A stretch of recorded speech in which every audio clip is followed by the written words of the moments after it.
Good evening children. आज हम देखेंगे नया chapter 3 that is pair of linear equations in two variables. तो इसमें पहले देखते हैं general form of linear equation. What is the general form of linear equation? तो general form of linear equation is ax plus by plus c equals to 0 where a, b, c are real numbers and both a and b are not equals to 0। मतलब ये दोनों भी equals to 0 नहीं रहेंगे, ठीक है। both a and b are not equals to 0 is called linear equation in two variables। और इसमें देखो a क्या है?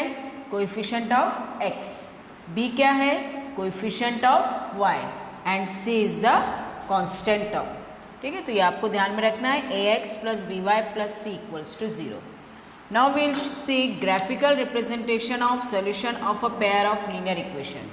How to represent graphically the pair of linear equation? तो उसके लिए हमने कंसिडर किया दो linear equation in two variables a1x plus b1y plus c1 equals to 0 और दूसरा लिया है a2x plus b2y plus c2 equals to 0, ठीक है। अभी ये जब दो इक्वेशन के लिए हम ग्राफ ड्रॉ करते हैं तो तीन केसेस आते हैं। तो पहले केस में सपोज दोनों के लिए जो लाइन आ रही है, दोनों का ग्राफ जो आ रहा है वो इंटरसेक्ट हो रहा है एक पॉइंट पे, ठीक है। दोनों भी इक्वेशन की लाइंस जो है, ये एक इक्वेशन की लाइन है, ये दूसरी इक्वेशन की लाइन है। तो दोनों भी लाइन क्या हो रही है? They are intersecting at a point, ठीक है।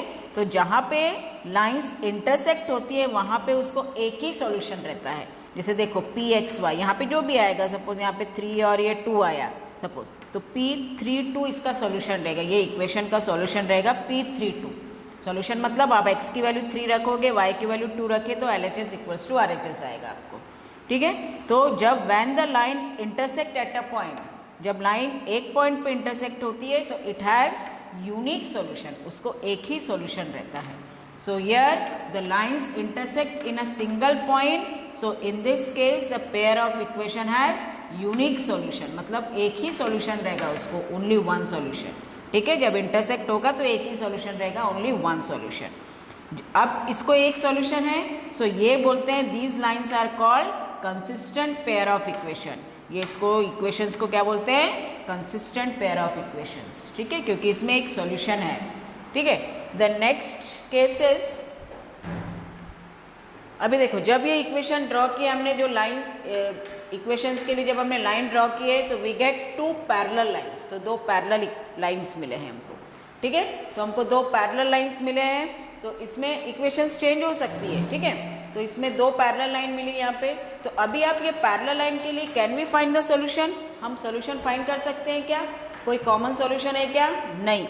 सो here the lines are parallel, जहाँ पे लाइन पैरेलल रहेगी, in this case the pair of equation has no solution, यहाँ पे इट हैज नो सॉल्यूशन, ठीक है। So that's why they are called inconsistent pair of linear equation. इसलिए हम इसको क्या बोलते हैं? Inconsistent pair of linear equation, जहाँ पे कोई सॉल्यूशन नहीं है। देन थर्ड केस इज, यहाँ पे देखो दोनों भी इक्वेशन के लिए एक ही लाइन आ रही है, दो इक्वेशन रहेंगे, दो इक्वेशन ही ड्रॉ करने हैं आपको। अभी दोनों भी इक्वेशन के लिए यहाँ पे आपको एक ही लाइन आई है, ठीक है। तो इसका मतलब क्या है?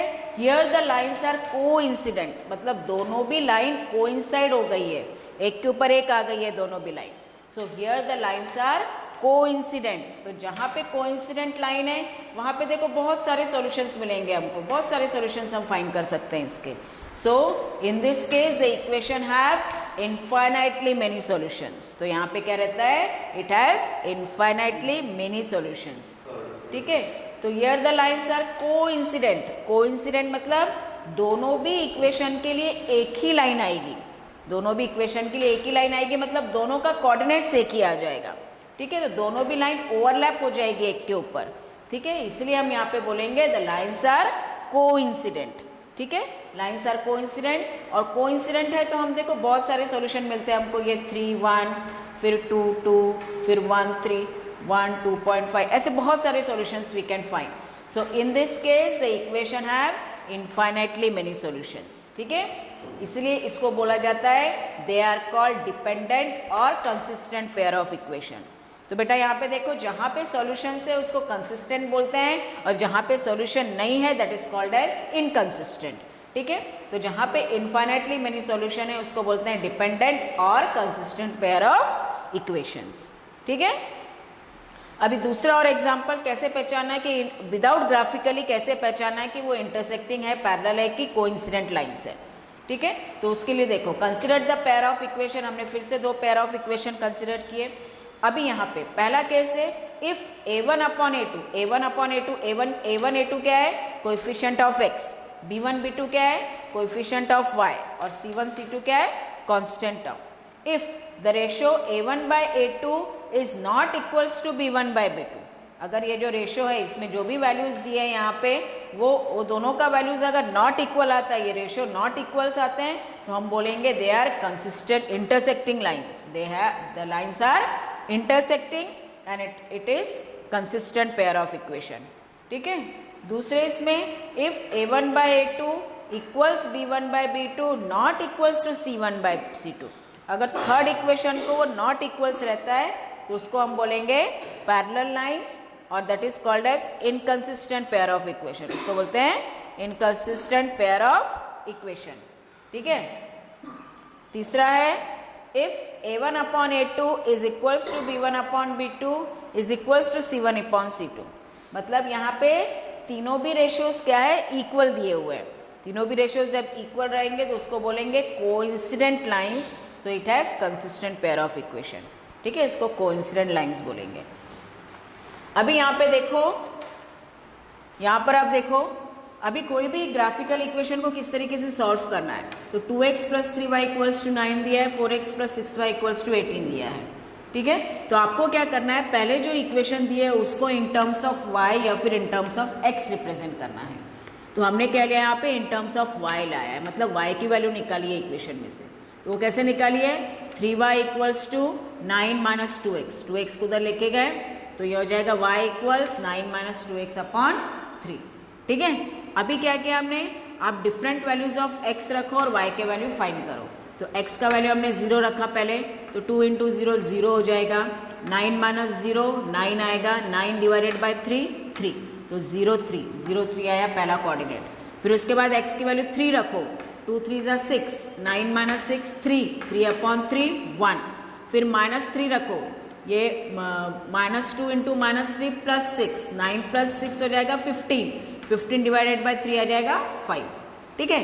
वैसे इक्वेशन 2 के लिए, इक्वेशन 2 को भी आप in terms of y find out करो, तो ये आ जाएगा 6y इक्वल्स 18 माइनस 4x, तो y equals 18 minus 4x upon 6। यहाँ पर भी हम डिफरेंट वैल्यूज ऑफ x रखेंगे और y की वैल्यू फाइंड करेंगे। तो x की वैल्यू 0 रखा तो 18 डिवाइडेड बाई 6 आ जाएगा 3, x की वैल्यू 3 रखा, 4 3 ज़ा 12, 18 माइनस 12 6, 6 डिवाइडेड बाई 6 आ गया 1।